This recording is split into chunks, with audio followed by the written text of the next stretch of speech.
Outlaw Law is brought to you by Whitaker and Hamer, attorneys and counselors at law. Your law firm for life.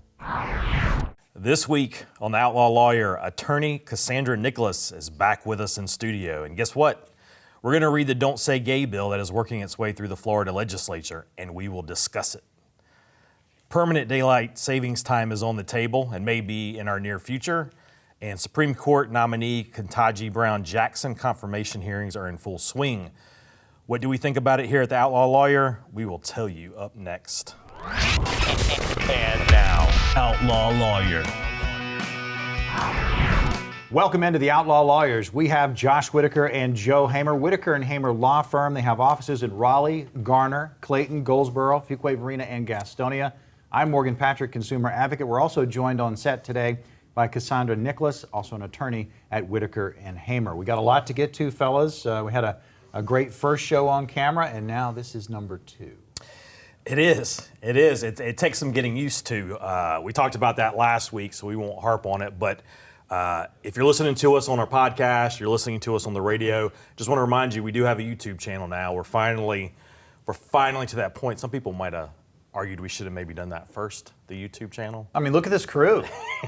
I think we should be, but on camera.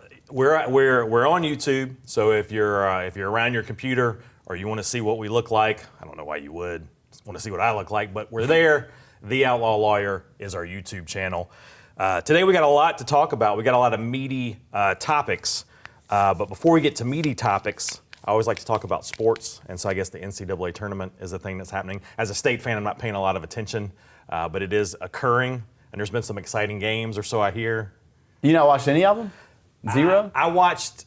You watched part of the Duke game because I was with you for that, so I know you saw that. Yeah, I think that might have been all I've watched so far. What are you doing with your life? You just watching the news? I watched a lot of Seinfeld. I've been watching a lot of Seinfeld. So I'm guessing you didn't do a bracket. I did one bracket at the last minute, and I'm dead last in mine. You're dead last? Yeah. Not in the country, but just like in your group of friends. In the group of friends, Okay. yeah. I'm sure there's someone who's doing worse. Yeah. How are you doing, Joe? I'm in the 100th percentile with my bracket, actually. On an ESPN bracket. I'm 95th percentile. But that's still Currently second here at the That's still like hundreds of thousands. Like I'm nowhere close to the top. So. Cassandra, are you crushing it? I'm crushing it. Really? Yeah, absolutely. How are you doing? I mean, I haven't gotten any wrong. No. Because I haven't. Oh, she didn't do it. I was like, that's amazing. I was Right? like, you would be on the news. Exactly. I was about to say, I feel like I am. No, it was on like the day. It news. was like I think it was day 2. There was no more perfect brackets. if you've listened to us before when Cassandra's been on, you know that you're from North Dakota. in North Dakota. Do people care about the NCAA tournament? Yeah. That's a good question. Yeah, sure. Do they? Sure. Yeah. Yeah, why I bet they do. wouldn't they? Is there a Division II NCAA tournament anymore? Does that still happen? Yes. I What are you remember- talking about, man? I just remember seeing like the championship game for the Division II. It'd be on like a random Saturday. Look, man. And it always had Cal State Fullerton in it. You're going to offend me because I attended the Division II NCAA championship in person and saw my alma mater win that game. State? State? What are you talking about? Barton College. Oh, yeah. Barton. Yeah. That was a big game. That's a huge game for Barton College and people in Wilson, North Carolina. But yeah, it's a real thing, man. It's exciting. What are you talking about? Hopefully next year I'll pay a lot of attention. Because if State's bad again, you're not going to pay attention. probably to it. won't. It's unlikely you're going to. I'll retreat back into Seinfeld reruns where I feel safe. It's been good though, man. It's been good. There's been a lot of good games. There's a lot of parity. So there's not been a ton of blowouts. A lot of exciting games. You as a fan of basketball, you're doing yourself a disservice. Well, it's a cool stat. So when the tournament opened up, there were 17.2 million brackets on ESPN. When Kentucky lost, of the 17.2 million, only 161 remained perfect. It's crazy. I've never even been close to perfect on a bracket, even when I did care. I think I've gotten through like a day with like one pick wrong, but then it always falls apart, man. It's going to fall apart. period. Like, Cassandra's sitting there going, when are we going to talk legal? no, we're No, this is great. I can we sit have like more this time for to an hour burn and a on half. officiating has been terrible. That's another thing. You haven't noticed it because you haven't watched, but it's been universal. I did read a story. I read a news article that officiating was. But how do you measure that? How's that objectionable? How do you It's like? just bad. You can watch if you watch it. It's just bad. Like, What is it You know about it when you this see is just it. my personal opinion. You're watching the games, and it just seems like since Ed Hockley of the NFL, when he started doing the tight shirts, Yeah. watch the tournament this weekend. These guys have like form-fitting, referee tops, and they've all been working out. So apparently, you got to be on your game to even get on TV. I don't have anything form-fitting in my. I think we should go with that on the next show. I've been working. So since I saw myself last week on camera, I've been doing some working out. So I'm hoping like we can play all of our episodes back and it'll be like a progress. See, if you look at everything we've done on tape, you can slowly over the years see me losing my hair. That's what you see. Yeah. I want it to Josh be is like getting I fatter get and more losing in his shape hair. and you get less in shape as we go along. It's like we're trading. I'm giving you weight. I was going to talk to you guys about, I don't know if your kids have done this. We've talked about Ukraine, we've talked about NATO on a couple of shows, and just kind of, again, the legality behind things that are happening in national news. My kids are middle school age, and we were at the Hurricanes game watching it. We were at the Hurricanes game watching the Duke game. Yeah. And then I ended up having to leave early because my kids cornered me and wanted to talk. I guess in their school they've been talking about World War II, World War I. And so they were asking me a bunch of questions about, are we headed for World War III? What made them get on this topic? I don't know. I was like, man, we could be watching the Duke game on TV or the Hurricanes game. We're going to talk about the World War. So I don't know. I know we all have, some kids hanging out at the house. I don't know if that's something you guys have to deal with. Cassandra, I don't think you have any kids. No, she is not hers, but there are kids but- at her house just hanging out. Yeah, they're It's just the spot there. in the neighborhood for all the kids. I was about to say kids, and then I pivoted to just random Just kids. people. There are people there. You've met children before. I am familiar with the concept. Yeah.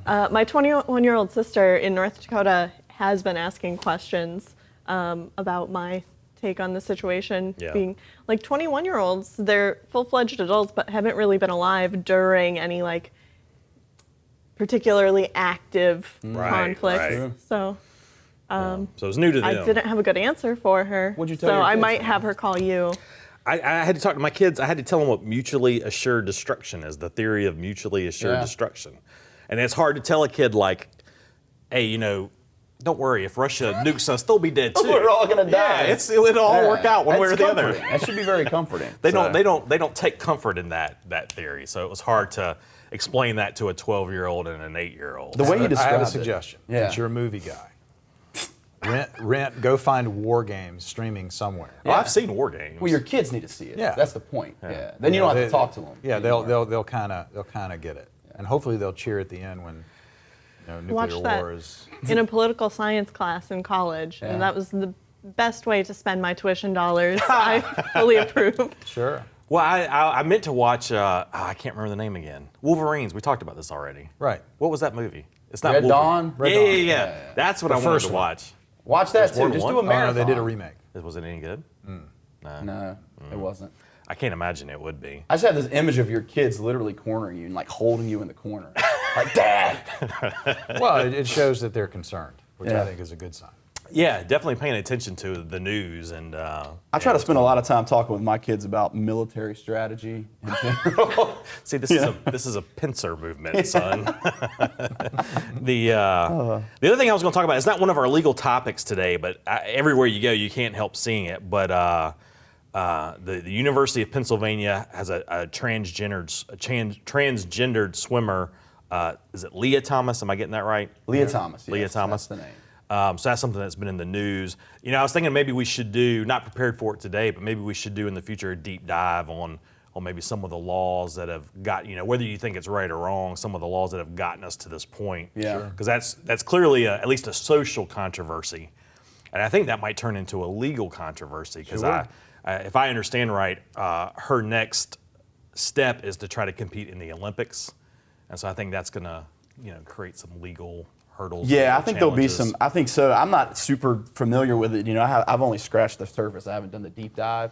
But yeah, I agree because my understanding, and again, I could be completely wrong, but I think it's you get into an area of hormone replacement therapy, and you're talking about, and I want to say it's like 6 to 7 times what would be the normal level is what's allowed as far as like whatever the testosterone, whatever have it, is what's actually allowed, and it's permissible for Lia Thomas still to be able to swim against women. So I think it would be interesting to look at all the rules and what it takes to qualify for the Olympics in this type of situation, and I guess there's probably new rules that are being set up, and it's kind of a moving body of. It's interesting because you hear a lot about Lia Thomas, obviously because she won the race, and that's a big reason why. But there was another transgender participant as well, but you don't hear a lot about that one because there's no.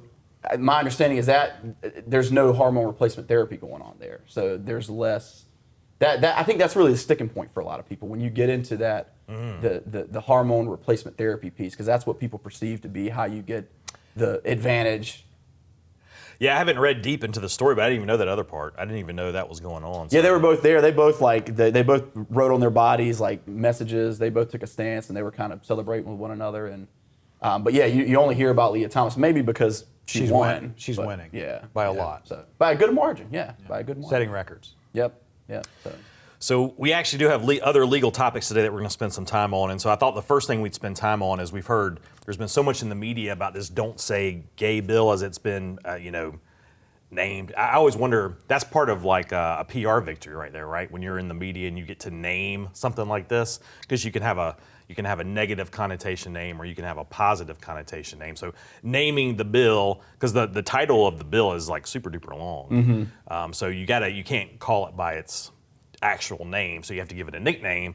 And so that's a good PR win here. If it's something you support, then this is a PR win, because that's what everybody has to call it, or you don't know what we're talking about. Yeah. So we're going to talk about the "Don't Say Gay" bill. When I say talk about it, I mean we've read it, and we're going to talk about what it actually says, not what you think it might say or your friend told you it might say. We're going to talk about what it actually says. We're going to look at the statute, the legislation. So we're going to do that. There is some legislation moving through the. I don't know if it's in the House or the Senate right now. It was bounced back to the House because it passed the Senate. So making daylight savings time permanent. Yes. I'm sorry. And some people we don't like to take positions on this show. No, I'm just saying. But yeah, this is. So we're going to look good one. We're going to look at that. That's a legal thing that's happening. And then Ketanji Brown Jackson's confirmation hearings have started for the U.S. Supreme Court. And I wanted to spend some time talking about some of the questions she's being asked and how that's going. But those are our 3 for real legal topics that we're going to tackle today. All right, a lot on the show today. We're going to take a short break. The Outlaw Lawyers, Josh Whitaker and Joe Hamer. Special guest Cassandra J is here with us today. I'm Morgan Patrick, consumer advocate. And just a reminder, Josh and Joe are managing partners at Whitaker and Hamer Law Firm, practicing attorneys here in the great state of North Carolina. And if you've got a legal situation that you are facing, this is the opportunity to get in touch. 800-659-1186, 800-659-1186. You can also email your questions to the show, questions@theoutlawlawyer.com. Always visit the website. Great place there, theoutlawlawyer.com. But again, get in touch. We'll be back right after this. When you're closing on your dream home, you need attorneys you can trust.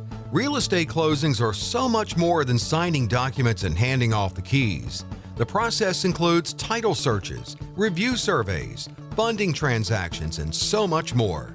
The law firm of Whitaker and Hamer has a dedicated team with decades of legal experience in real estate. They can make getting you into your dream home a little bit easier.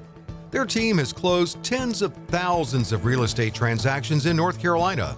It's important to have a real estate law team that will have your back every step of the way. Call 800-659-1186. Again, that's 800-659-1186. Or visit their website, wh.lawyer, to set up your closing with their team. Welcome back to the Outlaw Lawyers. We have Josh Whitaker and Joe Hamer, managing partners at Whitaker and Hamer Law Firm. Our special guest today is Cassandra J, also an attorney with Whitaker and Hamer. I'm Morgan Patrick, consumer advocate, and we have a full ledger today on the program, so let's get moving. So, Morgan, the first thing I wanted to tackle today was I do a lot of air quotes now that we're on YouTube. I know those don't translate very well to the radio, but I do it a lot. Talk with your hands, that's cool. So the "Don't Say Gay" bill. Florida legislation. I I guess just from reading, this is kind of in response to the ongoing battle of how gender issues are taught or not taught in public schools. And Florida, at least politically, being a little more conservative than maybe the average state in the union, this is kind of a response to that. And again, I think this is a good time. This is kind of a sensitive topic, and this is a good time to remind everybody who may be listening or watching. Here, what I personally believe about this bill doesn't matter on this show. Political, affiliations we try to throw out the window. And on the Outlaw Lawyer, one of the things we try to do is we try to just look at the statute. We try to look at the underlying law and kind of objectively just say, hey, this is what it is. This is what it isn't. And this is a good example of that because this statute, depending on what side you fall on, is being portrayed as, I think, crazy. It's just, what it's being portrayed as really outweighs what it actually is on paper. Cassandra, I know you've had a chance to look at this, and what's your initial take? Just again, no personal belief, just based on what the bill's actually trying to do. So I do want to just give the full title is Parental Rights and Education Bill, and that's House Bill 1557 in Florida.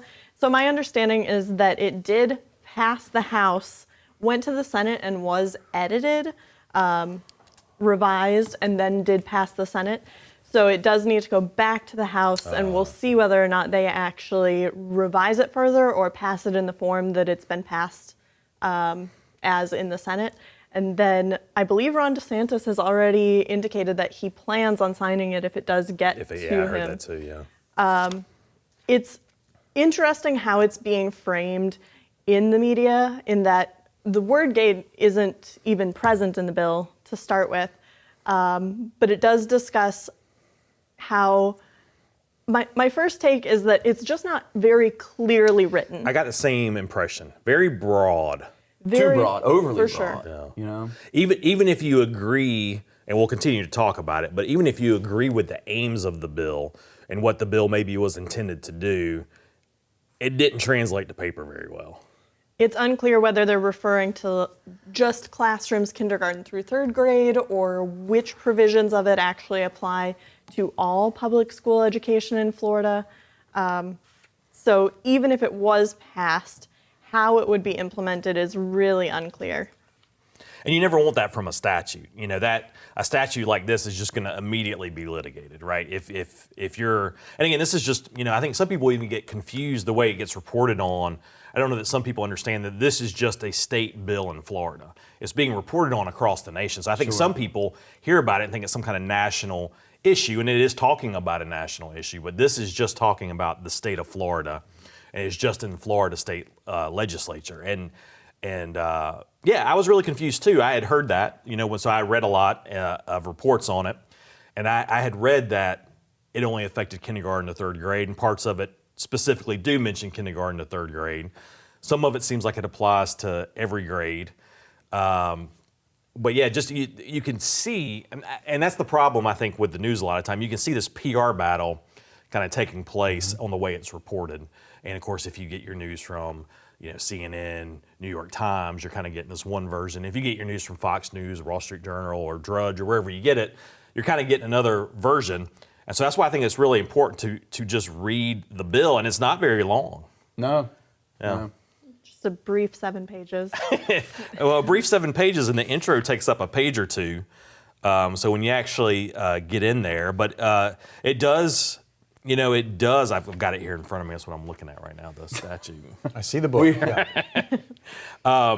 I think it's just overly broad, man. It's vague, really. It strikes me as vague, overly broad. It lacks specificity, and that leads to the problems. A lot of problems. And you made a good point as far as how it's being reported in the media. And you get the nickname, the "Don't Say Gay" nickname, that sticks. It's being reported nationally, and that kind of frames the perspective of anyone who's not going to dig deeper into it. And they're going to see that negative connotation. And like you said, I think a lot of people see this as a national issue without really realizing that it's kind of confined to the state of Florida. But a lot of the issues that people have with this bill, I think, are a direct result of how it is kind of vague and broad. And when you're able to apply your own interpretation to these things that aren't defined with enough specificity, your political leanings are going to come into play. And so you're going to have people looking at it, and they're going to interpret it the way that they want to, and that I think that leads to a lot of the issues that you see with it, and a lot of the controversy. Yeah, if this were to pass the way that the version that we're seeing, the governor would sign it, and then this goes to part of the bureaucracy to enforce, right? So this goes, I don't know, in Florida, I don't know if I guess a Department of Education or something like that. It gets handed off, and then, I don't mean this mean, but like a bureaucrat, picks this up and says, okay, what does this mean? And how do I enforce it? And there's a lot of stuff in here. There's some opt-out provisions for parents when it comes to counseling. If I think it's kind of designed where basically if a student were to report or a mental health issue, or I think the way it's being reported is like come out of the closet to like a counselor or a school official, like that information needs to go to the parents. Yeah. And I think that's what they're trying to do here, and give the parents some kind of control over the education. We are talking about people under the age of 18. So I can see what the concerns are, and again, my personal preference here doesn't matter, but legislation this broad and this, it's a lightning rod for, there's going to be 18 cases filed the day DeSantis signs this thing. And that's part of it, is that it won't just be bureaucrats enforcing it. This also has a provision in empowering parents to attempt to enforce it by directly suing schools. All state legislatures should be wary of any bill that hits their desk that is going to be taking tremendous financial resources from the schools for litigation rather than education. Yeah, it's encouraging litigation in a lot of ways. And so I think if you look at it, and if you look at it at its barest sense, and you take what appears to be the motivation, if you look at that in a positive light and you say people want to give parents a say in their kids' education, their development, they want them to retain some element of control, that way doesn't sound like a terrible end. The actual application, there's just so many subjective things that, there's terms that have a very subjective meaning. For instance, it refers to discussing things in ways that are age appropriate or developmentally appropriate. It's a subjective thing, man. Right. Like there's no, and you could look at it and say, well, we're going to use like common sense, and you're going to use like a reasonableness standard to determine those things, but that doesn't really exist. You've got such a wide swath of the population now. It's very difficult because you have such varying opinions among people. So how is that going to be? How do you define it? No, I think you're right. I think you can see kind of both sides. Like this, this is going to make a lot of people angry if you're against it. And a lot of people who are even for it. It's not. I don't think it's going to get you where you're trying to go. From an attorney's perspective, when we read a statute, we want the statute to be as simple and as clear as possible. So like, this is wrong. If you do it, this is the punishment. Or if you need a process for something, this is going to address this, and here's the process, and here's the form you file, and you just want it clear as a bell, so there's no room for misinterpretation. Something like this is just not going to survive any kind of court scrutiny, because that's what happens, right? It gets legislated, but the court gets to interpret what this means when it's cloudy. It'll definitely be interesting. There are even provisions regarding classroom discussions and what topics would be off limits under this bill. But a lot of the reporting is discussing arguments about what classroom discussion could include. Do they need to actually remove books from shelves? It seems like there would be an immediate elimination of topics and materials in classrooms at all ages, because it's unclear which students would be at the emotional or developmental level required by the statute. So if classrooms just immediately need to go through everything they're teaching at all levels of public education, that would be a huge chilling effect on education in Florida. You almost have to litigate it to even understand how it would be enforced. Yeah, I think day one there's that's the thing. Like that's the issue. Taking all moral consideration out of it, as a legal document, and analyzing it, strategically, without more proper definition of a lot of these things, like it's got to be litigated to even know what the standards are. I read a couple of different media outlets' take on this, and the New York Times really did. I don't often come here and say the New York Times did a really good job at anything, but the New York Times did a really good job just kind of going line by line and kind of pointing out what we're talking about. Like, hey, maybe you support it, maybe you don't, but you need to know what's in it. I think a lot of people get, I think critical race theory is another thing like that, right? What does that, you see the guy on the street and he'll ask random people, what is critical race theory? What does that mean? We get this like don't say gay bill. We get these terms assigned to kind of complex concepts, complex statutes, and then we talk about them in general, and that always hurts us. It's a big problem, man, with society in general, because I can't give you like exact percentages, but I would bet a large percentage of the people who are the most adamantly opposed to critical race theory, they don't say gay, but if you put a microphone in front of them and you're like, explain what this is, they're not going to be able to do it like accurately whatsoever. Yeah. So I think it's important if people take nothing from this to look into it yourself, and don't just. We've emphasized so heavily over our many shows. Don't take the media's word for anything. Don't let a biased media inform your perspective, but so much. Do your own research, figure things out. And we say that we know everybody doesn't have hours to dedicate to reading statutes, but yeah, so that's fine if you don't have hours to dedicate. Don't get so passionately upset about it, right? Just go about your life. If you're going to take the time to protest anything, yes. If you're making a sign, you should have to take a test on the issue first. Before you can go. Let's make that bill. Yeah, it won't be vague. It'll be very specific. If you can't explain your position, then your sign gets taken away. You're told to go home. You have no sign. I like that, man. A short test before the protest. That's right. Just to make sure we're all on the same page. Yes. I like it. All right. Well, the Outlaw Lawyers, Josh Whitaker and Joe Hamer. You can find them at Whitaker and Hamer Law Firm. Our special guest from Whitaker and Hamer is Cassandra Nicholas today. We've got a lot of subjects to get to, including permanent daylight savings time. That's a big story across the country. We'll get to that next. Want to remind you, too, that if you've got a legal question, something you're going through and you need answers, here's a phone number for you, 800-659-1186. That's 800-659-1186. Leave your contact information, briefly what the call's about, and an attorney with Whitaker and Hamer will be in touch. You can always email your questions to the program, questions@theoutlawlawyer.com, and we have a great website, theoutlawlawyer.com. Go visit. We're back right after this. So a lot of people ask why they should go with Whitaker and Hamer over all the other firms in the area, and I'd like to give you 3 reasons why. Reason number 1 is that we have multiple locations throughout the state in order to better help serve you, and that's ranging from Clayton and Garner all the way down to Gastonia. Reason number 2 is that we are a full-service law firm. We can handle matters from your real estate closing to your traffic ticket to your estate to your divorce and your will, and everything in between. Reason number 3 is that the combined experience of our attorneys is over 40 years, and all that experience is waiting and willing to help you. So give us a call at 919-772-7000.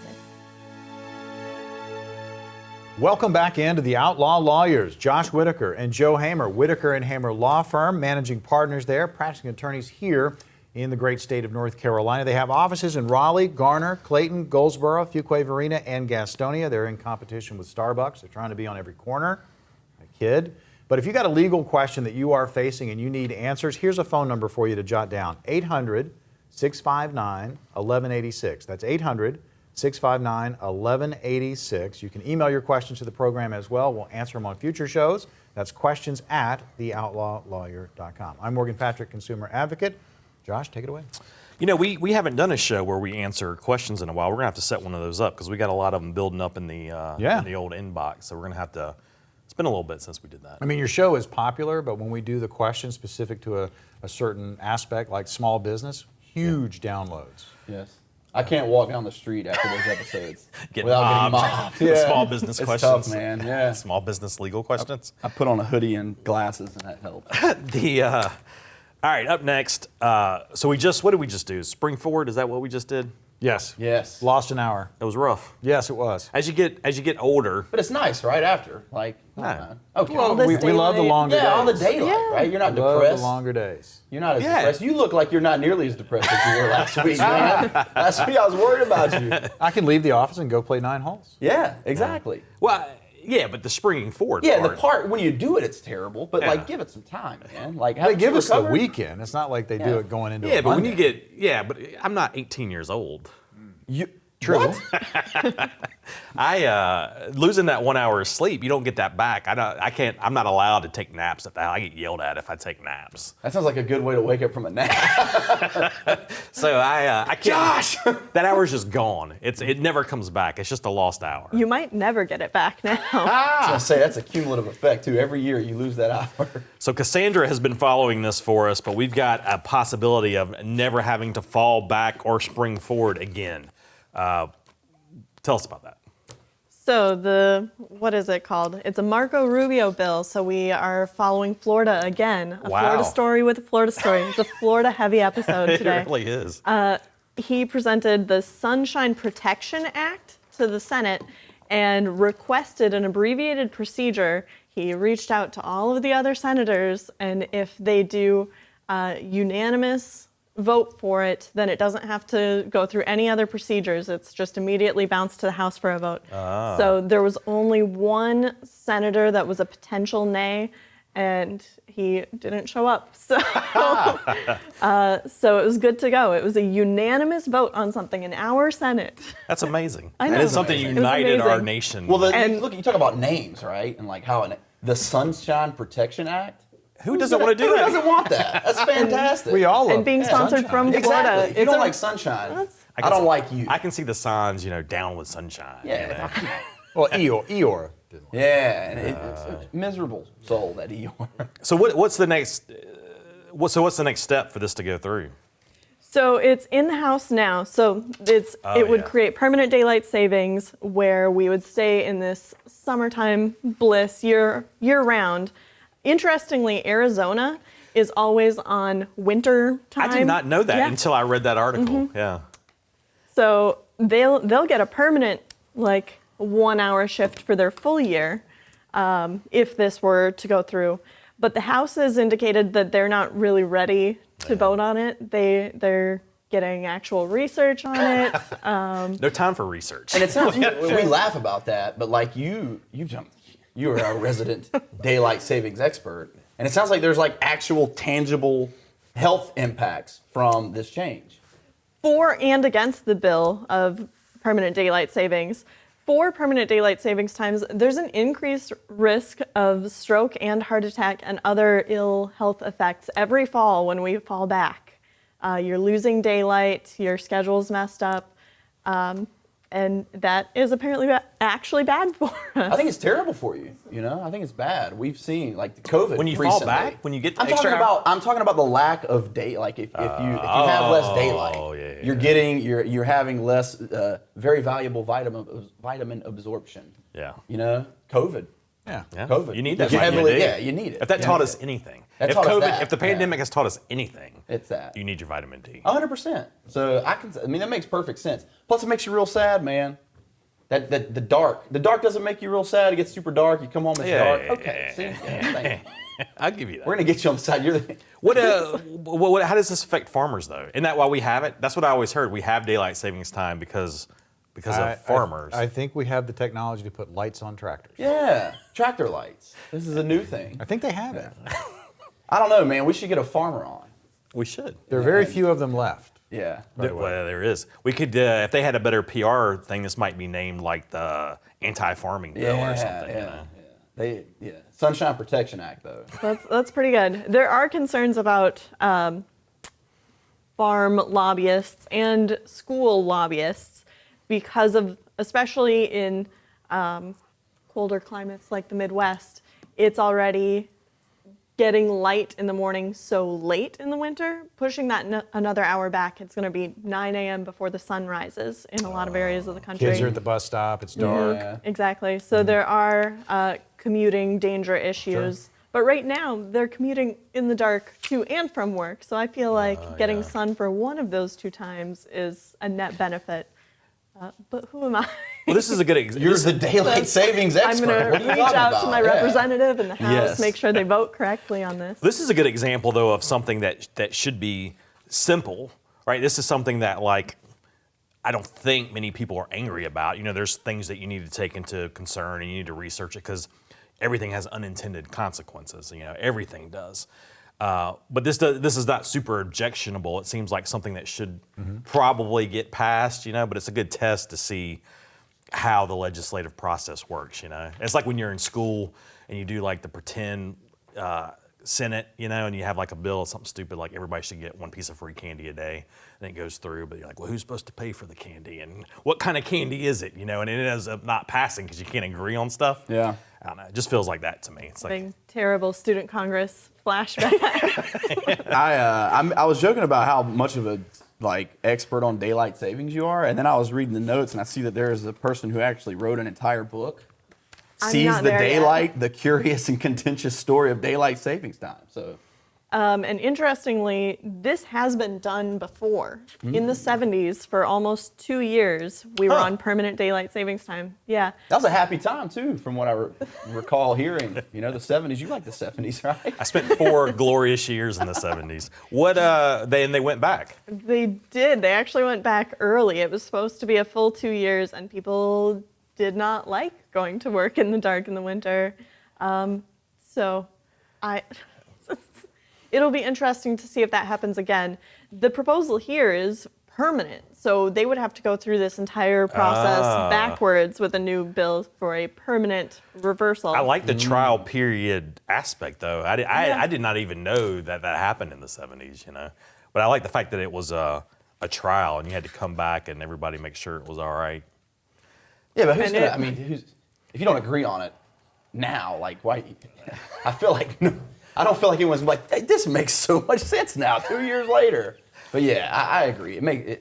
I like the trial aspect as well. I just think people they're going to feel how they feel about daylight savings time at the end of the day. We should do that with more bills, though. Just a trial period. Yeah, have like a sunset Do a provision demo. on it or something. Yeah, for sure. For sure. I agree. I did not know it was coming out. I didn't know it was a Florida senator, so that's interesting too. Florida's just taking over the news cycle now.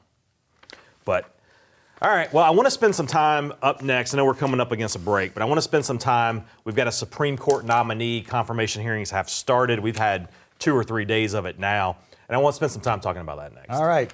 Announcer voice, here we go. The Outlaw Lawyers, Josh Whitaker and Joe Hamer. Whitaker and Hamer Law Firm is where you can find them. They're the managing partners there, also practicing attorneys here in North Carolina. Our special guest is Cassandra J, and she is also an attorney with Whitaker and Hamer. If you've got a legal situation that you're going through and you need questions answered, I have a phone number for you, 800-659-1186. That's 800-659-1186. Just leave your contact information, briefly what the call is about, and an attorney with Whitaker and Hamer will be in touch. You can always email your questions to the show.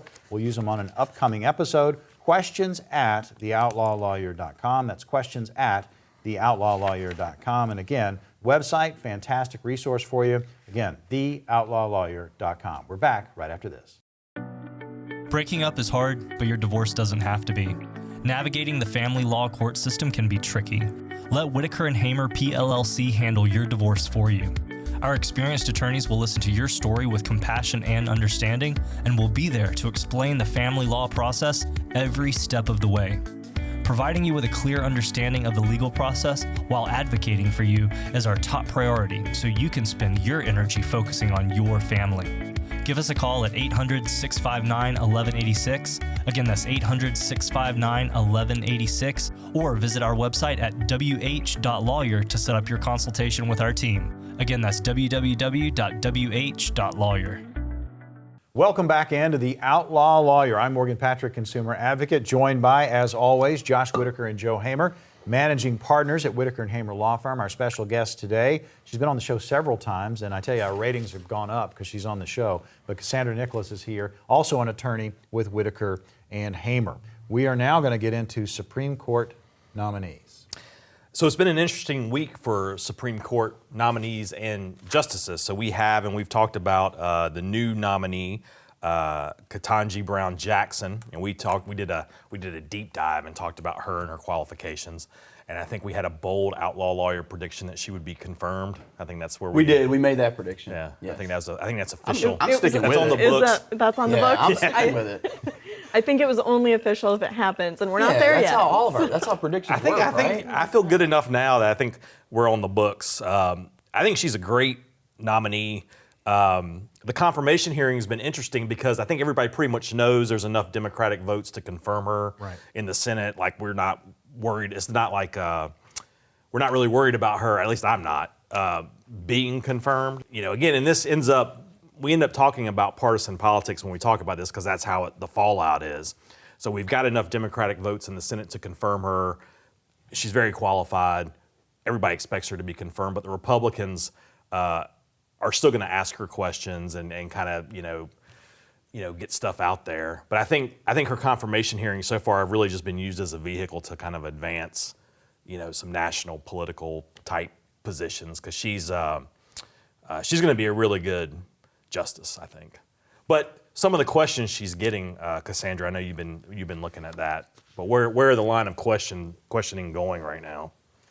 So it's kind of all over the place. There are a lot just on her actual record as it should be, looking at what she's actually already ruled on. It's nice to have a nominee with a record to look at, to actually be looking at how they've already ruled. But then there are some that are just not particularly on point. She's been asked about how critical race theory is taught in particular schools. She was asked about a particular school that happens to be Georgetown Day School, which is a private school. So she made a very strong, valid point that's not all that relevant, given that they can teach whatever they want at a private school. Do you remember? Have you ever seen the movie? You've seen Office Space, right? Everybody's seen Office Space. You've seen Office Space, right? Yes. Yeah, okay. It's been a while. Yes. And you remember there was, I can't remember, what was the boss's name that no one really liked, and he kind of walked around, he didn't really do anything, he just drank his coffee. I see what he looks like, but he had the beard. Yeah, I can't remember his name. And so he would walk around, and he was, they had the TPS reports that were real meaningless, and he would go around and ask everybody about these TPS reports, and he needed them, and they were important, and everybody knew they weren't important. I try to do that to our employees every day that I can. Effective. And when I think it was Senator Cruz. I think Senator Cruz was doing that line of questioning, but when he was asking a Supreme Court justice about, again, and we talked about what we didn't really talk about it, but we talked about PR and the way things are named, and I felt like he was that boss in Office Space. He was asking a very smart person about something that maybe, at least in that context, was not very important. Sure. A Supreme Court justice isn't going to really deal with critical race theory, and their opinions on the matter probably aren't very important. So I don't know what, maybe if you're listening, maybe you really like Senator Cruz, maybe you don't. I didn't understand where he was going with that. I don't think she did either. She took a moment to think about it. She handled it very well. It was a nice long pause and a slow blink.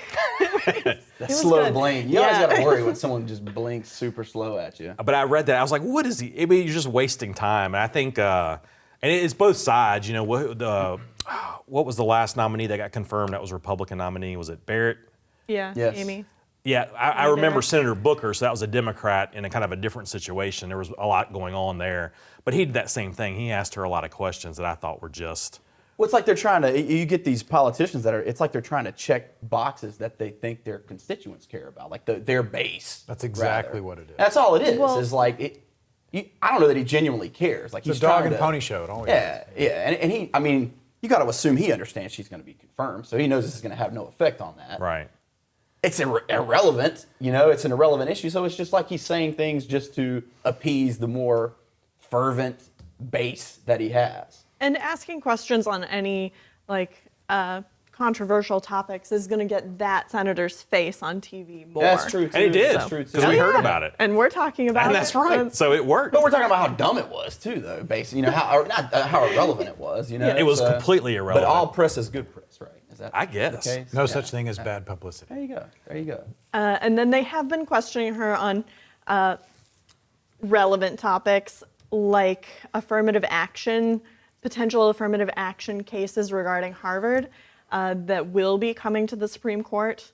That is particularly relevant because she does sit on Harvard's governing board.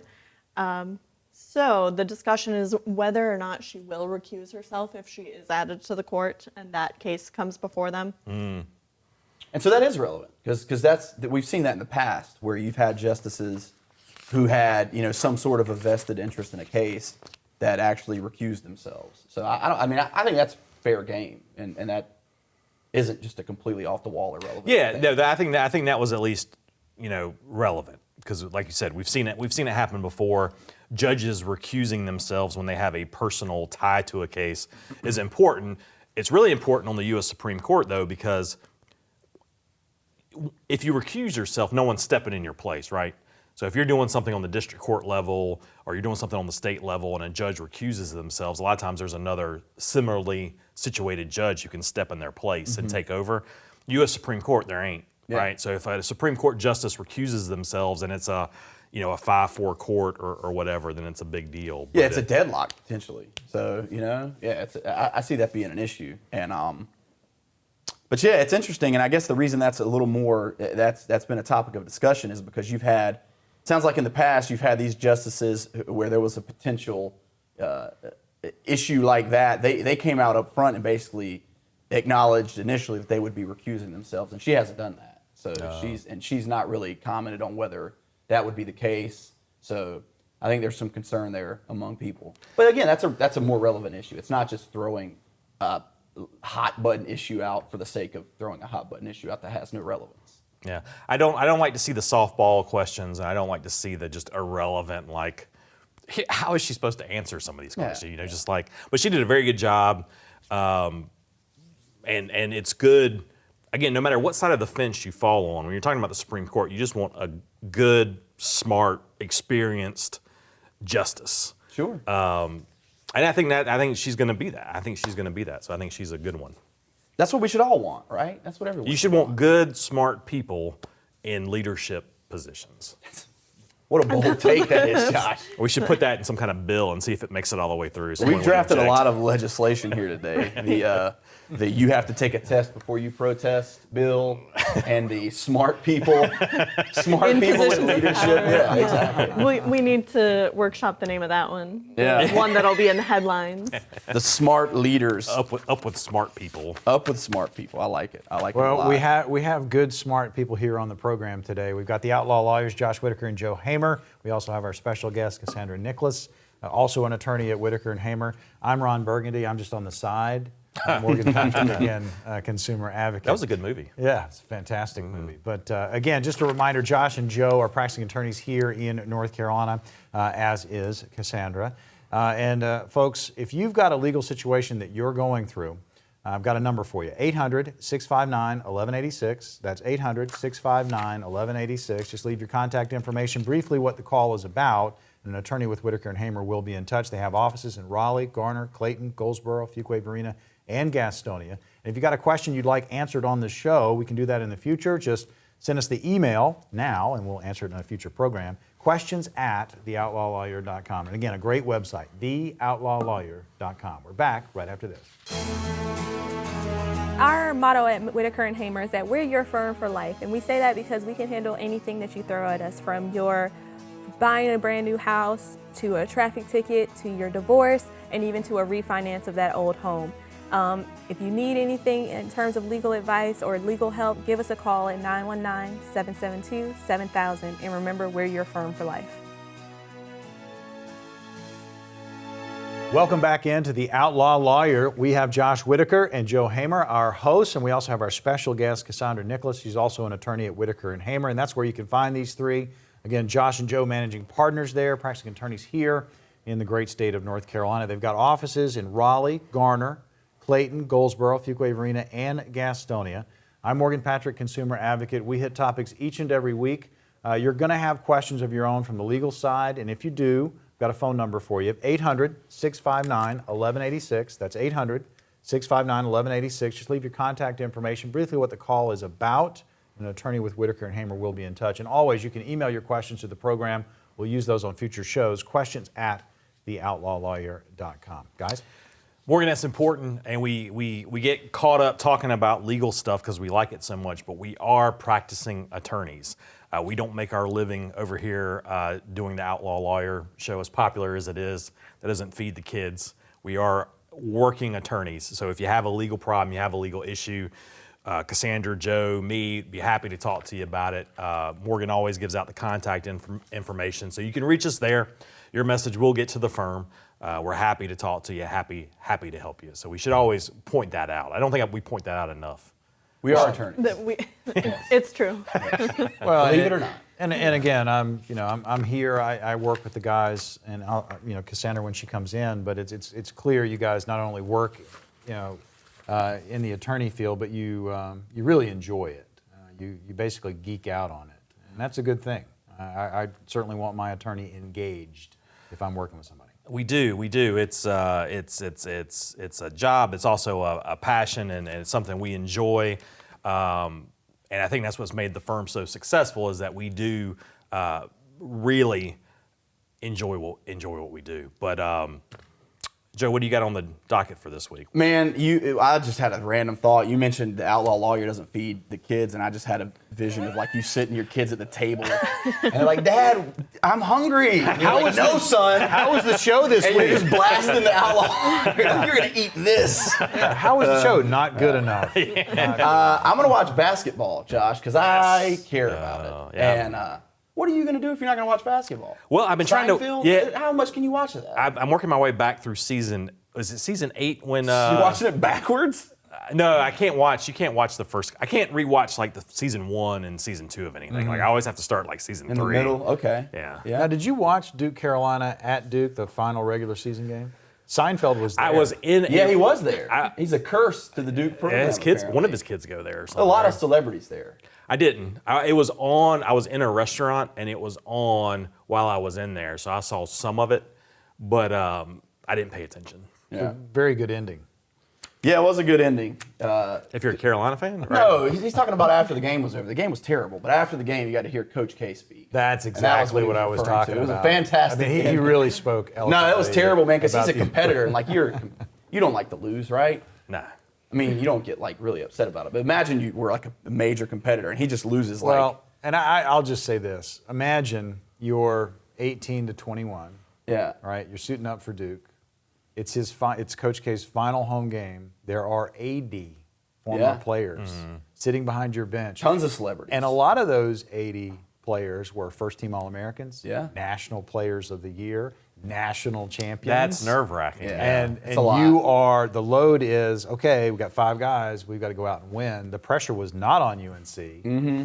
And they played well, but man. Yeah, they did fine early, but as pressure soon as on it was Duke. tight at the end, it was like you could just see it, man. I think they're more relaxed now. We'll see how they do in the tournament. By the time this airs, both Duke and Carolina would have played their Sweet 16 games. So we'll see how they do, and obviously we'll chat about it next week. So we're in the studio. We always come in the studio Wednesday morning. So depending on how, if you're watching this on YouTube, radio, podcast, you could be hearing us Friday, Saturday, Sunday. So of course those Thursday games will already have gone. I'm sorry, this is another stupid question. How is it set up? So if Carolina and Duke make it, would they meet in like the Final Four, or would Final they be? Four. Okay. Yeah. So. They wouldn't National be semi. Carolina's got a good chance, man. Carolina's not got many difficult teams remaining in that bracket, but Carolina's a team that can beat anybody, and then they can be horrible and get destroyed by not great teams either. But lately, they've played, to their credit, they've played very well. They've played very, very well. I'm going to ignore it and just keep watching Hurricanes games. So you didn't watch Carolina Baylor game at all either. That was a great game. No, I flipped by it. 25 with 10 minutes left, and then they almost completely blew it. So very interesting. It's not important. I'd like to get back to the Outlaw Lawyer movie brackets at some point. We need to do that. That's a thing. Invested We in spent that. a lot of That's time where I putting would those like to brackets spend my- together. Josh, It you teased us, and It was a little then bit of time. it's gone away. We should probably do that. Well, you have to watch the movies. You've seen, 3 of them total? You got to watch. You're the holdup. Now, we only have a couple of weeks left of the basketball season if we're going to do the parody. Yeah, we should do that. We should bring it back and have some sort of what we're gonna do. We're gonna do like a fan vote throw it up on the social media. Or we can just arbitrarily decide. Argue about it. I think that's Rant, probably the rant, we just rave. argue about it, Yeah. and then Cassandra gets to tell us who she made Perfect. these other points. Yeah. It's 1-1. She's But the you've seen none tiebreaker. of the movie. Like, how about we do it? You still don't see the movie. You just make up what you think. The No, movie's wait. about. This is the person that put a Pauly Shore movie It is. We took it out, in the though. bracket. Yeah, No, we I give you that credit, Yeah. but it was in there to begin with, and It I was. almost fell off my chair. Yeah, it's on record forever. Yeah. Literally permanently. Pauly Shore's still alive. He's alive. Yeah, he's Yes, alive. he Yes, is. yeah, he is alive. I think his mom died. His mom was a. His mom, Mitzi Shore, yeah, on the Comedy Store. Yeah, he's alive. The Looks pretty much the same too. what did we took the Pauly Shore movie out and we put in. I think we put in Big Daddy because I watched Big Daddy for the Another classic. 250th so you have seen that time. one. There's a Yeah. custody. Yeah, the situation whole in there. area. Yeah, trust me, that's this is a exactly. legitimate legal tournament. Like, And Don't encourage. I mean, with this new YouTube format, there's so many options. We can throw Put 'em up on. little clips of the videos. yes. Then get sued by the movie makers. Just a Nah, picture. We're lawyers. Yeah. Why would That's I- true. You're gonna sue us over our legal movie? Fair use for under 10 seconds on YouTube. See, this is why we bring you on the show. There you go. You know Did not know things. that. Daylight savings Note and to self. copyright law. That's one of the things. Once you've been a lawyer for long enough, the prospect of getting sued is less and less and less of a threat. You know, like if somebody threatened to sue me when I was 21 years old, I probably would have been, shaking in my boots. Yeah. And, Now it's like, whatever. All right, just Yeah, just do it. put it File in the the bin. paperwork. Do it. Yeah. So now we're gonna have a rush of suits against the Outlaw Lawyer. We didn't answer any question about the tournament, whether it's going to be like we. I think next week we'll bring it back. Okay. And we'll do some votes. We'll try to get it wrapped up so it maybe. When was the national promise. title game? Like April the 3rd. Well, next weekend you've got Elite Eight is the final game. Then you got the week after that be the Final Four. Oh yeah, it And comes they'll up play quick. on a Monday. Yep. National title game. Yep. Oh yeah, so we'll have to do that. We'll have to put some time. A lot of the more serious movies I definitely haven't seen. There was some in like there was like 4. How many was there? 4. You've 16? seen like 4 of the movies total out of Yeah, 16. You have 4 pods, 4 movies. Yeah. So 16. You got some work to do. You're not watching basketball. What else are you going to do? Just go watch your movies. look, when I get through the final season of Seinfeld again, I will maybe try to watch. I mean, some of those movies I can't imagine are very good. You picked them. You pick some. Okay, fair enough. Yeah. Well, Morgan, In summation, we'll bring back the movie tournament. We'll get it finished off and put it to rest. all right, well, there you go. Another edition of the Outlaw Lawyers in the books. Big thank you to Cassandra Nicholas, also an attorney at Whitaker and Hamer, joining us on set today. Folks, if you've got any legal situation that is, you're up against, you've got questions, here's the phone number for you, 800-659-1186. That's 800-659-1186. Leave your contact information, briefly what the call is about. An attorney with Whitaker and Hamer will be in touch. You can always email your questions to the program. We'll answer them on future shows. Questions at theoutlawlawyer.com. We've got another one in the books for this week. We'll see you next week right here.